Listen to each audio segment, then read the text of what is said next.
এই আম মাখানো বা আম ভর্তার রেসিপিটা যে এত মজার, আপনারা যদি না বানিয়ে খান তাহলে বিশ্বাসই করতে পারবেন না। হ্যালো বন্ধুরা, আসসালামু আলাইকুম, welcome back to my channel পাবনার আপা কিচেন অ্যান্ড ব্লগ থেকে আপনাদের মাঝে আজও আমি একটা নতুন রেসিপি নিয়ে হাজির হয়েছি।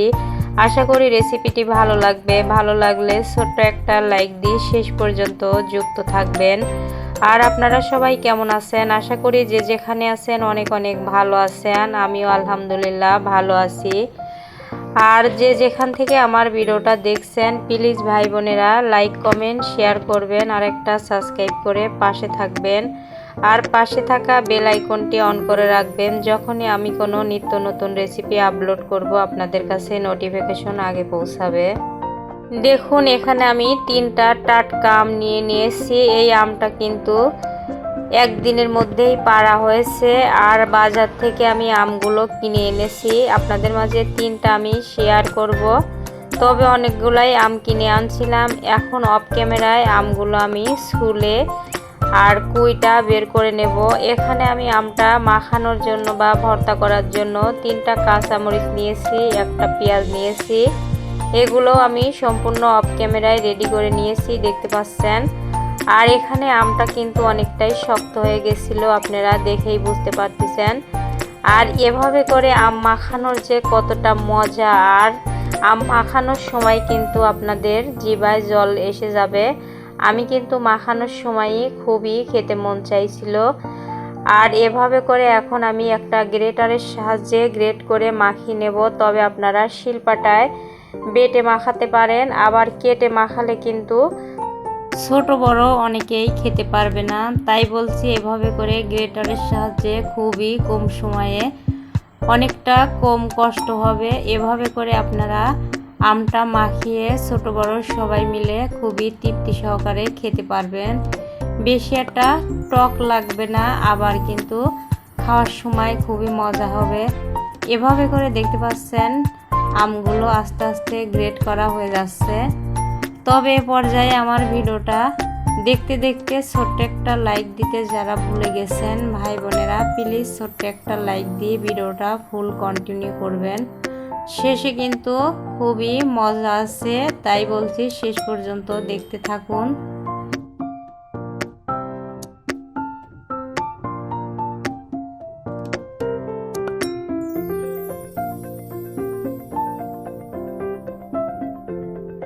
এখন আমার আমগুলো গ্রেট করা হয়ে গেছে, দেখতে পাচ্ছেন কত সুন্দর হয়েছে, বাটার মতোই কিন্তু হয়েছে। এখন আমি পেঁয়াজ আর মরিচটা গ্রেট করে নেব। আর খুবই সহজভাবে কিন্তু এই আমটা মাখানো বা ভর্তা করা যায়।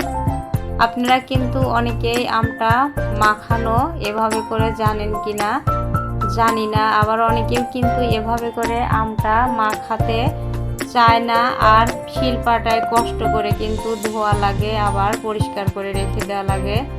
তবে এভাবে একটা গ্রেটার থাকলে কিন্তু আম মাখানোটা সব সময় করতে পারবেন। আর এই আমের সিজনে এভাবে করে যদি আম মাখানো একদিন খান তাহলে কিন্তু প্রতিদিনই খেতে মন চাইবে, এতটা লোভনীয় হয়। আর ছেলে মানুষ মেয়ে মানুষ সবাই কিন্তু এভাবে করে তৃপ্তি সহকারে এই আম মাখানোটা দেখে লোভ সামলাতে পারবেন না। এখন দেখতে পাচ্ছেন মরিচটাও কিন্তু গ্রেট করা হয়ে যাচ্ছে, পেঁয়াজটা গ্রেট করে নিয়েছি। আর পেঁয়াজ মরিচটা কম বেশি করে দিতে পারেন।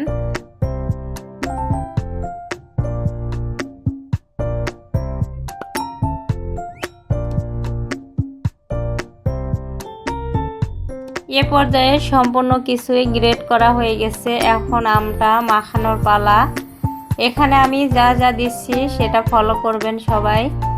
দিয়ে দিলাম পরিমাণ মতো লবণ, ধনিয়া গুঁড়া দিয়ে দিলাম, তবে এখানে কাঁচা ধনিয়া পাতাটাও বেটে দিতে পারেন।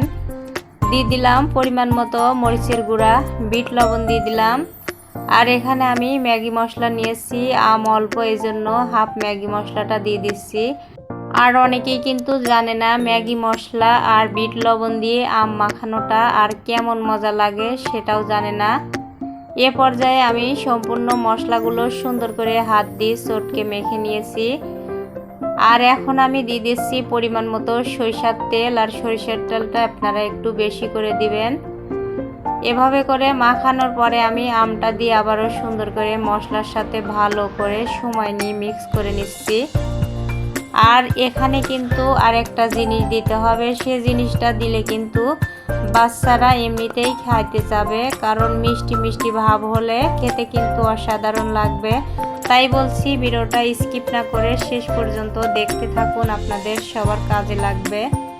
এই যে চিনি দিয়ে দিলাম, চিনি আমি 2 চামচের মতো দিয়েছি, আপনারা চেখে কম বেশি করে দিতে পারেন। চিনিটা দেওয়ার পরে আবারও সুন্দর করে ভালো করে আমি মেখে নিচ্ছি। আর এই আমের সময়ে এভাবে করে আম মাখালে কিন্তু মাশাআল্লাহ গরম থেকে এসে কিন্তু খেতে অসাধারণ লাগে। দুপুরবেলা গরমের সময় যদি এভাবে করে আম মাখা থাকে তাহলে কিন্তু আপনারা অন্য কাউকে দিতে চাইবেন না, নিজেই সম্পূর্ণটুকু খেয়ে নেবেন। এখন আমি একটা প্লেটে পরিবেশন করে নিচ্ছি, যেহেতু অল্প একটু আম, ছোট একটা প্লেটেই পরিবেশন করে নিচ্ছি। এই যে দেখুন, আর এই যে আমের যে ঝোল দেখা যাচ্ছে, এই ঝোলটা যে কতটা লোভনীয় লাগে, অসাধারণ লাগে কিন্তু। এখন আপনাদেরকে চামচ দিয়ে উঠিয়ে দিচ্ছি, আর দেখতেই পাচ্ছেন কতটা লোভনীয় হয়েছে। তাই বলছি আপনারা একবার হলেও এভাবে করে আম মাখানো বা ভর্তা করাটা ট্রাই করবেন। আর আমার রেসিপিটি আপনাদের কাছে কেমন লাগলো অবশ্যই কমেন্টে জানিয়ে যাবেন। আর ভালো লাগলে অবশ্যই লাইক কমেন্ট শেয়ার করবেন, আর একটা সাবস্ক্রাইব করে পাশে থাকবেন। আর পুরাতন আপুরা ভাইয়ারা যারা অলরেডি আমাকে সাবস্ক্রাইব করে রেখেছেন, আপনাদেরকে অসংখ্য ধন্যবাদ এবং মন থেকে অনেক অনেক ভালোবাসা রইল।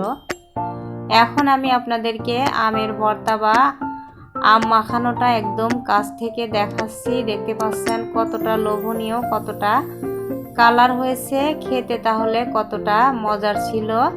আর সবারই কিন্তু এভাবে আম মাখা দেখার আগেই জিহ্বায় জল এসে যাবে। এখন আমি আপনাদেরকে খেয়ে দেখাচ্ছি কতটা লোভনীয় হয়েছিল। আর খাওয়ার সময় কিন্তু এই আমটা কষ্ট হবে না, গালের ভিতর দিবেন এমনিতেই কিন্তু খেয়ে ফেলবেন। তবে আজকের মতো রেসিপিটা এখানেই শেষ করছি। অন্য কোনো দিন অন্য কোনো নতুন রেসিপির সঙ্গে দেখা হবে। সবাই ভালো থাকবেন, সুস্থ থাকবেন। আল্লাহ হাফেজ, আসসালামু আলাইকুম।